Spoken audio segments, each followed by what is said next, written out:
La semaine dernière, un élève de Créteil s'est filmé en train de braquer sa professeure avec un pistolet à billes. Et là, une seule question est sur toutes les lèvres. Comment il a fait ? Je croyais que les portables étaient interdits dans l'enceinte du collège. Un pistolet à billes. À mon époque, les billes, on essayait de les mettre dans le trou, pas dans la maîtresse. La prof qui a dû déjà en avoir beaucoup d'autres, n'en avait même pas parlé à sa hiérarchie. Pour être prof en France aujourd'hui, tu dois avoir le mental d'un membre du GIGN sans le gilet pare-balles. C'est la vidéo qui a alerté les autorités. Finalement, ça sert plus à rien la vidéosurveillance pour lutter contre l'insécurité. Les petits cons ont tellement envie d'être connus qu'ils se filment eux-mêmes en train de faire des conneries. Quand l'élève a appris qu'il était mis en examen, il aurait déclaré « sa race, j'ai même pas révisé ». Dans le texte.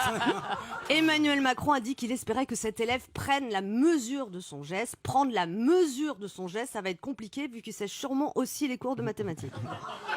Non mais ça fait déjà un petit moment que les profs des quartiers difficiles ont appris à écrire au tableau sans tourner le dos aux élèves. Vous voyez, C'est hyper dur.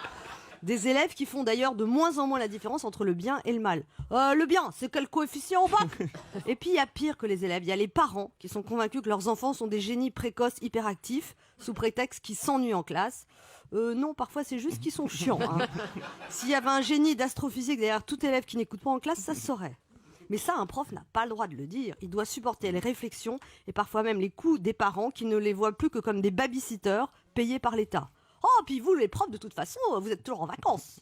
J'ai une amie prof qui m'a dit qu'à chaque fois qu'un parent lui disait ça, elle avait envie de lui répondre « Si vous éleviez mieux vos mômes, j'aurais peut-être pas besoin d'autant de vacances. » Et j'oubliais aussi que quand tu es prof, tu dois aussi supporter les visites incessantes de l'inspection, les programmes qui changent en fonction des agendas politiques et ta hiérarchie qui te soutient très très mollement en cas de problème. Quand une prof se fait traiter de sale pute, qu'elle se plaint sa hiérarchie, souvent on lui répond « Oh, vous êtes trop susceptible. Non, faut prendre les choses moins à cœur. Soyez dans l'éducatif, pas dans le répressif. Vous savez, ce gamin qui vous a insulté, il est sûrement en souffrance. » C'est la fameuse jurisprudence « pas de vague ». On noie le poisson, on étouffe l'incident parce que c'est pas bon pour la réputation de l'établissement. À force de ne pas faire de vagues, les enseignants se retrouvent submergés par un tsunami. En fait, quand t'es prof, en 2018, on te demande d'éviter le naufrage d'une société uniquement armée d'une pelle et d'un seau troué. Non mais attention, hein, ça va aller mieux. Le gouvernement réfléchit à un plan pour lutter contre la violence et la première mesure envisagée est l'interdiction des portables. Donc les profs peuvent continuer d'être agressés, mais au moins ça ne sera plus filmé. En fait, avant, pour être enseignant, il fallait avoir la vocation. Maintenant, il faut vraiment avoir la foi. Anne Romanoff sur Europe 1.